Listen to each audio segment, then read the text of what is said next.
Olá, seja bem-vindo, seja bem-vinda à nossa aula sobre sacramentos.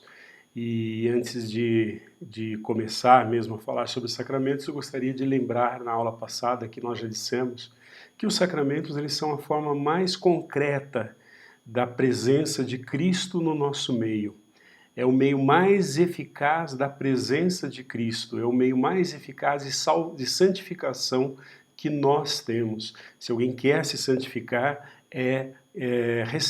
recebendo os sacramentos, ele vai receber essa santificação. Então, os sacramentos são a forma mais concreta da presença de Cristo. Cristo quis estar entre nós depois da sua morte e ressurreição, e ele está de forma visível através dos sacramentos. Mas de onde vem essa eficácia, essa força do sacramento? Essa força do sacramento em nos santificar, nos tornar pessoas melhores e de vivermos uma vida sobrenatural, essa força não vem do padre. Não é o padre fulano de tal que celebra uma missa maravilhosa ou celebra um sacramento maravilhoso. Então essa força de santificar vem do padre. Não, não vem do padre. Vem sempre do Cristo. O que se espera do ministro que celebra é somente que ele deseje celebrar do jeito que a igreja faz. É administrar os sacramentos da forma como a igreja administra. Portanto, aqui nós assinalamos uma grande diferença entre a fé católica e a fé protestante. Desde cedo, Lutero afirmava que é preciso crer para que o sacramento tenha efeito. Lutero advogava isso, dizendo que se o sujeito tiver fé, o sacramento é eficaz. Para nós católicos, ao contrário, a eficácia do sacramento não depende da nossa fé. O sacramento age por si só, independente da nossa fé. O ministro que administra o sacramento, se pede que ele tenha a intenção de fazer como a igreja ordena, apenas. Agora, por que os sacramentos atuam independente do sujeito que o administra ou independente do sujeito que o recebe? Pelo simples fato de que os sacramentos são a ação do próprio Cristo. Então, quando o padre celebra a missa, não é o padre que celebra a missa, é o Cristo que celebra a missa. Quando o padre administra o batismo, não é o padre que administra o batismo, é o Cristo que administra o batismo. Portanto, não somos nós que conferimos através da nossa fé a eficácia de santificar dos sacramentos. É o próprio Cristo quem nos alcança através dos sacramentos. É Ele que nos santifica através dos sacramentos. O Concílio Vaticano II afirma que os sacramentos têm a virtude de nos identificar com Jesus Cristo por meio da graça que esses sacramentos conferem. Mas quais são as graças que o sacramento confere? Principalmente três. Primeiro, a graça santificante. Já falamos nela aqui, mas nunca é demais repetir que a graça santificante é aquela que tem o poder de nos tornar filhos de Deus. Nós a recebemos, portanto, no dia do nosso batismo. Esta graça se renova no sacramento da confissão. Quando deixamos o pecado mortal, recebemos a absolvição, essa graça volta a atuar em nós. É a graça santificante que nos possibilita viver uma vida sobrenatural. Em segundo lugar, o sacramento nos dá uma graça sacramental. Existe uma graça comum a todos os sacramentos. Agora, existe uma graça que é própria de cada sacramento. Se chama graça sacramental, que é a graça escondida, portanto, em um sacramento em particular. Por exemplo, quando os casais se casam, eles recebem o sacramento do matrimônio. E com o sacramento do matrimônio, eles recebem junto a graça necessária para viverem no amor e para partilharem esse amor entre seus filhos. No sacramento da ordem, o sacerdote recebe os auxílios divinos necessários para que ele possa desempenhar bem a sua missão. Então, cada um vai receber a graça daquele sacramento que ele receber.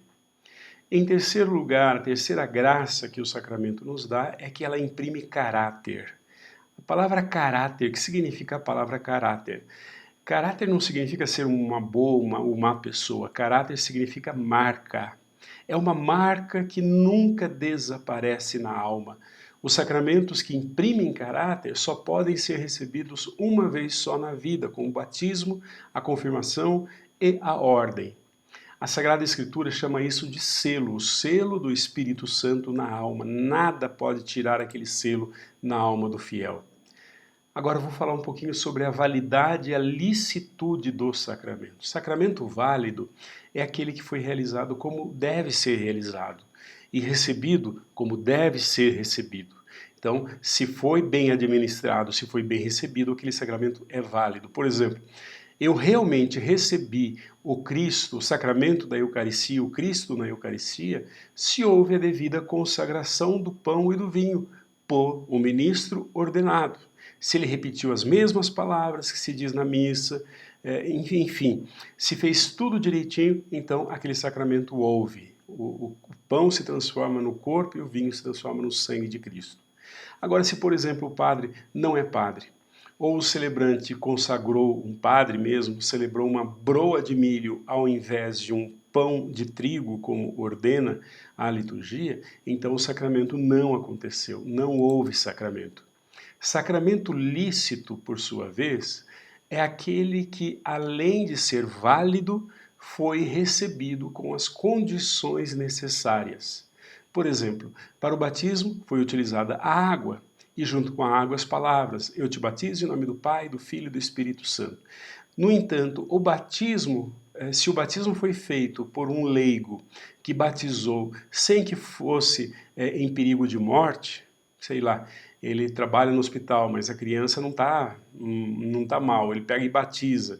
Ou os pais resolvem batizar a criança em casa porque não frequenta a igreja, né? Nesse caso, não houve a intenção de batizar como a igreja batiza. Dizemos que o batismo foi válido, né? Se alguém, um leigo qualquer, ele batiza com água e fala em nome do Pai, do Filho e do Espírito Santo, houve o batismo? Houve. Foi válido? Foi válido.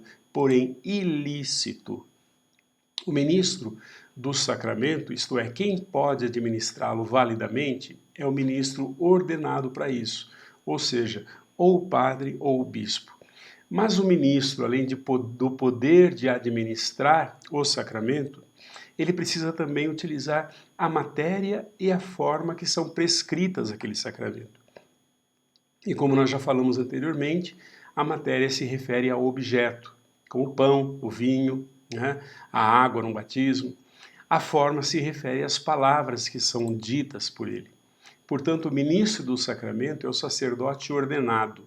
Mas para que haja o sacramento, ele tem que se utilizar da matéria e da forma correspondentes a cada sacramento.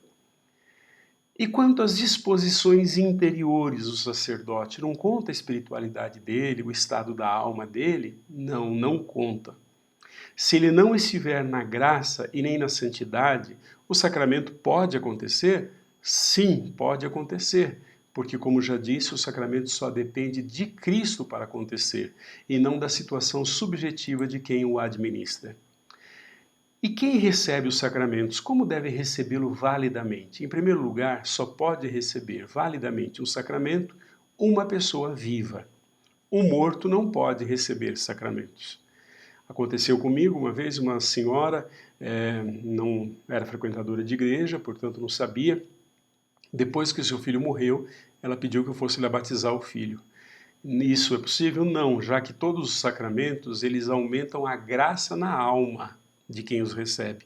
E a alma está ausente, claro, num cadáver. É preciso que a pessoa também tenha a capacidade para receber o sacramento. Nem todos os homens ou mulheres estão aptos para receber alguns sacramentos, como por exemplo, os não batizados não estão aptos para receber nenhum sacramento. Não pode receber nenhum sacramento. Não pode comungar, não pode ser crismado, nem receber, nem casar na igreja, nem ser padre, receber o sacramento da ordem, nada. E também, quer dizer, como estou dizendo, tem que ter a capacidade para receber o sacramento. Mulheres não podem receber o sacramento da ordem. Os sãos, as pessoas sadias, não podem receber a unção dos enfermos, etc. Então, é necessário também o uso da razão. Se uma pessoa não sabe o que está recebendo, o sacramento não tem validade. A única exceção é o sacramento do batismo, que a Igreja concede pela fé professada pelos pais e padrinhos. A recepção dos sacramentos é lícita quando aquele que o recebe nas condições necessárias. Só nesse caso o sacramento produz os seus efeitos. É ilícita ou sacrílega quando voluntariamente se recebe sem as devidas condições, como por exemplo na presença de pecado mortal. Por exemplo, a condição para se receber licitamente o sacramento da penitência é o arrependimento. Se eu não estou arrependido, eu não recebi licitamente o sacramento. O que são os sacramentais? Como o próprio nome sugere, são sinais sagrados também como os sacramentos, né? Mas eles também trazem efeitos espirituais na alma daquele que o recebe. Os sacramentais, eles podem consistir em coisas ou em ações, como por exemplo a água benta, o crucifixo bento, a vela benta. Entre as ações nós temos as bênçãos de uma forma geral. Outros exemplos sacramentais são o rito da dedicação da igreja e do altar, que na verdade é um dos ritos mais importantes, né, como sacramental, um dos ritos mais importantes. A bênção da água batismal, a bênção dos óleos, dos vasos sagrados como o cálice, a âmbula, a bênção do sino, tudo isso são sacramentais que nos auxiliam na nossa santificação também. Eles não nos fazem santos, né? Como o sacramento tem esse poder de nos fazer, de nos santificar, né? Mas eles são, os sacramentais, pelo contrário, eles são como um auxílio para isso. Eles não têm um efeito, eles não valem em si mesmos como o sacramento. E quem o faz, na verdade, é o padre que abençoa tudo. Mas no sacramento é o Cristo que faz. Essa grande diferença entre sacramento e sacramental. Outro sacramental são os exorcismos. E aqui eu peço muita atenção sua, porque está muito na moda hoje falar assim, o padre fulano é um padre exorcista, vamos lá que o padre é exorcista. Isso não existe, todos os padres pelo sacramento da ordem são exorcistas. Por exemplo, quando ele vai fazer o batismo, ele faz exorcismo. Muitas vezes a gente não presta atenção nisso, mas tem um ritual, principalmente no ritual do batismo adulto, existe um ritual do exorcismo do candidato. Para que a igreja faz isso? Porque a igreja quer participar no seu itinerário espiritual.